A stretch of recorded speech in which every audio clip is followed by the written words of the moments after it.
Hello बच्चों, कैसे हैं आप? उम्मीद करते हैं आप सब बहुत अच्छे होंगे। आप सभी का स्वागत करते हैं आपके अपने प्यारे से चैनल कॉन्सेप्ट ऑफ विद्या में।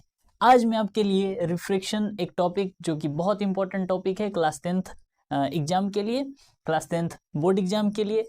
इसीलिए आपको रिफ्लेक्शन समझाने के लिए एक बहुत छोटा सा लेक्चर, बहुत ईजीएस्ट वे में आप रिफ्लेक्शन को एकदम फील दिला के मैं आपको पूरा रिफ्लेक्शन का कॉन्सेप्ट समझा दूंगा। इसके बाद एक और वीडियो आएगा जिसमें लाइट चैप्टर को एकदम बहुत ही अच्छे तरीके से एक्सप्लेन करके आपको बताया जाएगा। ठीक है, अभी हम लोग रिफ्लेक्शन को पहले समझ लेते हैं। ठीक है, चलिए देखिए, रिफ्लेक्शन मतलब क्या होता है? Bending of light. Bending of light यानी लाइट रे कभी मुड़ता है क्या? जरा ध्यान सोचिए, क्या आपने कभी देखा है रोशनी जो है कभी मुड़ती है? रोशनी जो है, लाइट रे जो आता है, कभी मुड़ती है? हमेशा आपने सीधा देखा होगा। इसमें क्या हुआ है इसे, इसको समझेंगे हम लोग। बेंडिंग ऑफ लाइट रे क्यों लिखा गया है उसको समझने से पहले आप यहाँ पर फोकस कीजिए, रिफ्रैक्शन वर्ड को फोकस कीजिए। रिफ्रैक्शन मतलब क्या होता है? अच्छा, अगर मान लीजिए इस वाले वर्ड को मिटा दें, यानी फ्रैक्शन। फ्रैक्शन हम लोगों ने मैथ में पढ़ा होगा, इसको 3/4 करके, ये वाला जो चीज है इसको हम लोग फ्रैक्शन बोलते थे नहीं बोलते हैं, मतलब ये वाला जो लाइन है इसको हम लोग फ्रैक्शन बोलते हैं।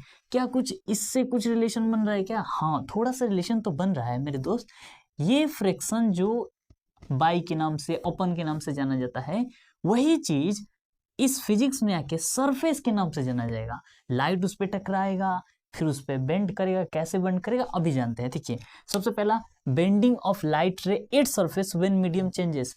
हाँ, लाइट रे चेंज होता है, तब तक वो चेंज नहीं होता है। लाइट रे तब तक सीधा जाता रहता है जब तक कि मीडियम में बदलाव ना है। मीडियम का मतलब, जैसे कि आप एकदम प्लेन वाले रोड पे जा रहे हैं और एक बाइक से यहां से चालू हो रहा है जो खराब रोड है, आकर पत्थर वाला रोड, तो इधर से एकदम सुई दिया आएंगे, लेकिन यहाँ जब रोड आएगा तो धीरे धीरे आप जाएंगे। वैसे ही समझिए, जब लाइट रे आता है और हवा है, एक मीडियम मान लीजिए हवा है और दूसरा मीडियम पानी, तो जब लाइट रे हवा से हो करके, और जैसे इधर से लाइट रे आया, ऊपर हवा है नीचे पानी, इधर से आया लाइट रे, और जैसे ही इंटर करता है वो पानी में, वो बेंड हो जाता है नॉर्मल की तरफ। अभी हम लोग एक 1 by 1 करके रिफ्रैक्शन का 3 कॉन्सेप्ट पढ़ेंगे। जैसे रिफ्रैक्शन में क्या बताया जाता है, 3 कॉन्सेप्ट यहाँ पर ये हम आपको बता दिए। रिफ्रैक्शन, बेंडिंग ऑफ लाइट रे एट सरफेस पे, ये जो था ये सरफेस था, इधर से लाइट आया है, इधर बेंड हो गया है। ठीक है,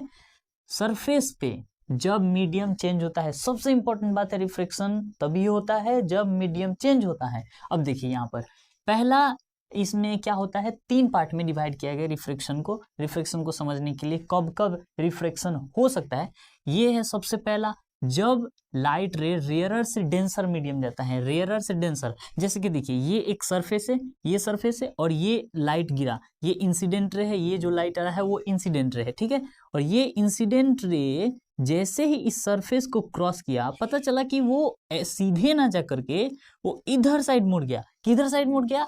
तो अगर मान लीजिए इस सरफेस का कोई एक परपेंडिकुलर हम ड्रॉ किए हैं, परपेंडिकुलर, हर सरफेस का अपना एक परपेंडिकुलर है, तो वैसे ही सरफेस का एक परपेंडिकुलर ड्रॉ किए जिसको हम एन से डिनोट किए, उसके साइड ये वाला जो रे है वो ये बेंड होना शुरू हो गया। बेंड होना, लाइट को ऐसे जाना चाहिए था लेकिन वैसे ना जाकर इधर आ गया है। देखिए यहाँ पर ये इस साइड आ रहा है, नॉर्मल के साइड आ रहा है, यानी एंगल आर ये है एंगल ऑफ रिफ्रैक्शन, और ये है एंगल ऑफ इंसिडेंस।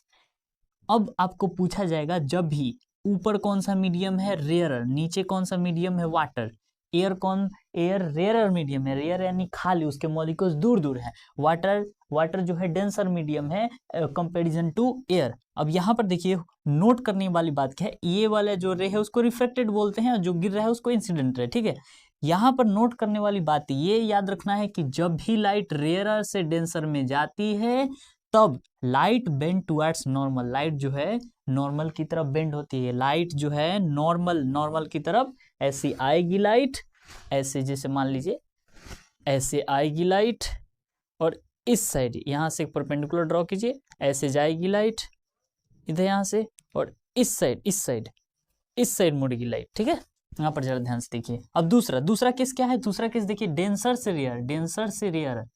अब ऊपर मान लीजिए वाटर होगा यानी मॉलिक्यूल्स पास पास होंगे, ये डेंसर में डी से डेंसर, आर से रेयर, और नीचे क्या होगा, एयर होगा।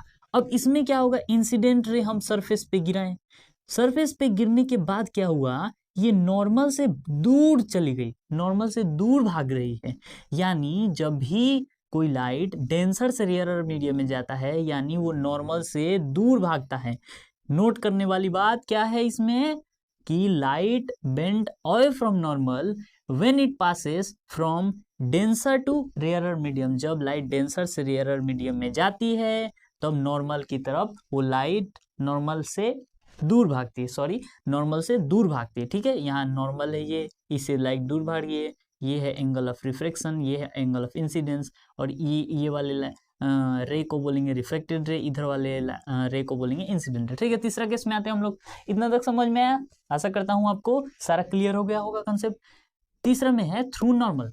अब मान लीजिए लाइट रे डेंसर से रेयर और रेयर से डेंसर, इसमें क्या होगा, लाइट रे डेंसर से रेयर भी जा सकता है और रेयरर से डेंसर, इससे कोई फर्क नहीं पड़ता। फर्क इससे पड़ता है कि लाइट को जो नॉर्मल था, समझ लिए यहाँ पर नॉर्मल है, ये है सरफेस, और इसी पे हम इंसिडेंट लाइट क्या कर दिए, इसी पे हम लोग इंसिडेंट लाइट गिरा दिए इसी पे। और फिर क्या होगा, ये लाइट आकर या इधर मुड़ जाएगा कि इधर मुड़ जाएगा कि कैसे जाएगा, ना लाइट इधर मुड़ने वाला है ना लाइट इधर मुड़ने वाला है, लाइट जैसे आ रहा है वैसे ही सीधा चला जाएगा। यानी एंगल ऑफ इंसिडेंट जो है वो जीरो होगा, जीरो। क्यों, क्योंकि ये जो लाइट है समझिए यहाँ पर नॉर्मल है और इसी पे इंसिडेंट आके गिर गया है, तो इसके बीच का एंगल क्या है, 0 डिग्री है। ये है नॉर्मल, इसी पे आ गया इंसिडेंस, तो 0 डिग्री बना ना। उसी के कारण एंगल ऑफ रिफ्रैक्शन भी यहाँ पर जब आएगा नॉर्मल पर ही क्या बन जाएगा, एंगल ऑफ रिफ्रैक्शन यहाँ से क्या निकल जाएगा, 0 डिग्री। यहाँ पर एंगल ऑफ रिफ्रैक्शन भी 0 डिग्री हो जाएगा और एंगल ऑफ इंसिडेंस भी 0 डिग्री हो जाएगा। समझ में आया मेरे दोस्त? इसको नॉर्मल इंसिडेंस के नाम से भी जानते हैं, ये फिनोमिनन को नॉर्मल इंसिडेंस के नाम से भी हम लोग जानते हैं। कोई भी यहाँ पर बेंडिंग, कोई प्रकार की बेंडिंग नहीं होती है, या हम डेंसर से रेयरर जाएं, रेयरर से डेंसर जाएं, उससे कोई मतलब नहीं है। अगर लाइट सरफेस के नॉर्मल जाती है तो इधर वाटर हो, एयर हो, वाटर हो, उससे कोई फर्क नहीं पड़ता, लाइट सीधी चल जाएगी। समझ में आया? इतना ये तीनों कॉन्सेप्ट समझ में आया। अब एक इसका एग्जांपल लेते हैं रिफ्रैक्शन का, जैसे कि हम बताते हैं, 1 मिनट, 1 मिनट wait my dear, why you fear when Nand Kartik भैया इज हियर।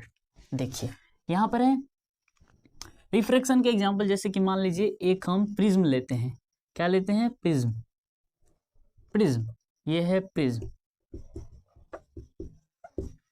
समझिए कि इधर से लाइट रे गया, ऐसे गया, ये सरफेस इसको मिला, अब इस सरफेस का परपेंडिकुलर होगा कोई ऐसे, यहां से जैसे लाइट रे गया, यहां से मीडियम चेंज हुआ, इधर बाहर तो एयर था और ये ग्लास है, प्रिज्म है ये प्रिज्म, तो यहां से लाइट रिफ्रैक्ट करके ऐसे लाइट ना जा करके लाइट ऐसे चला जाएगा। समझ में आया? ऐसे लाइट ना जा करके लाइट ऐसे, एयर से किस में गया है, प्रिज्म से, यानी रेयर से डेंसर गया है इस साइड। ठीक है, तो यहाँ पर नॉर्मल कौन था, ये वाला था, ये नॉर्मल था, तो नॉर्मल के साइड बेंड हुआ है, बोले ना रेयरर से डेंसर बेंड टुवर्ड्स नॉर्मल। समझ में आया? तो यहाँ पर ये जो लाइट है ये किधर बेंड हो रहा है, नॉर्मल की तरफ बेंड हो रहा है। समझ में आया?